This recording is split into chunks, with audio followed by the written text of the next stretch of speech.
I lost my dominant left hand when I was 8 years old in Nebraska, and that was the result of an airplane hitting me. I'm now 47, so I've had a lot of time to deal with it or think about it, but I didn't really express anything about it until I started painting. I'm using pictures on the floor as a guide just for fun for this video, but I don't need these once I get to a certain point with my painting. I'm going to get to a point with these paintings where these will disappear and then it just comes from inside of me and inside my head. But yeah, I mean, I think the legacy might be the story of healing through art, how you can take a bad thing, a bad day, and turn it into lemonade. It's that whole lemons and lemonade. It's a whole grab some beer. The idea of working through your grief or your problems in a positive way rather than like alcohol and drugs. But it's still delicious.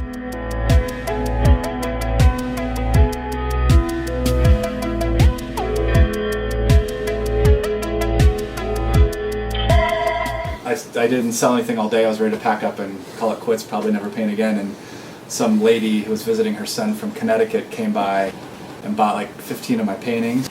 Turns out she was an art dealer, outsider art dealer from Connecticut, and she sent me a contract like next week. And in the studio now, this is all I have left of the thousands. I mean, I don't have enough paintings. Everything's gone. It's in shows.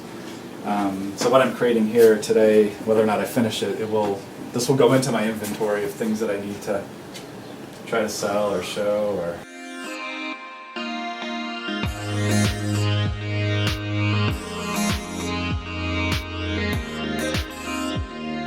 If you want to be a painter, go get hit by an airplane when you're 8 years old, and deal with all that shit. And then pick up a paintbrush after you've let it sit in, and then hope that somebody sees it and wants it, and then hope that you can keep doing it without, losing interest or going nutty over it. When I don't care as much about my work, then I think it's a freer form of art. It's not like I'm not worried that this eyeball is wrong and I need to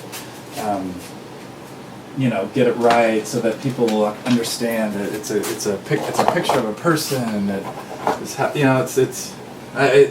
it's a weird way to live this way for 14 plus years of my life, making a living off and not caring. So make the art interesting, make it good, make it unique, make it affordable, and you're not going to be Picasso because you'll never know. You're only real artists are artists when they're dead.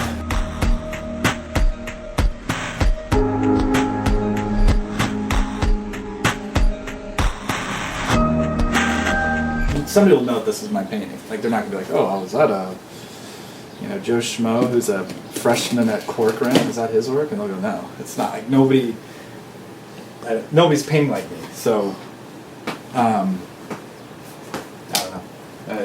I'm very fortunate in that way. I'm trying to figure out where to go with this. I'm looking for tools. Yeah, that's really not a hard part. I think just like not having enough time to play my Xbox.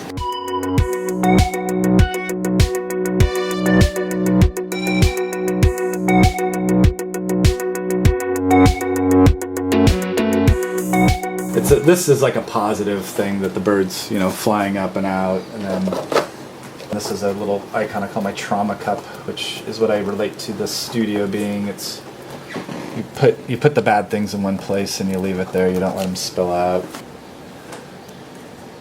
Like for me to pull these colors out and to have this table set up here in this apartment with these, the wall of 20 years of paint on it, and I mean that all got me to the point of creating this simple painting. We always say like you're only as good as your last painting or your last show. Like you gotta tell a new story and you gotta do something unexpected. Being unexpected in your art is the most important thing.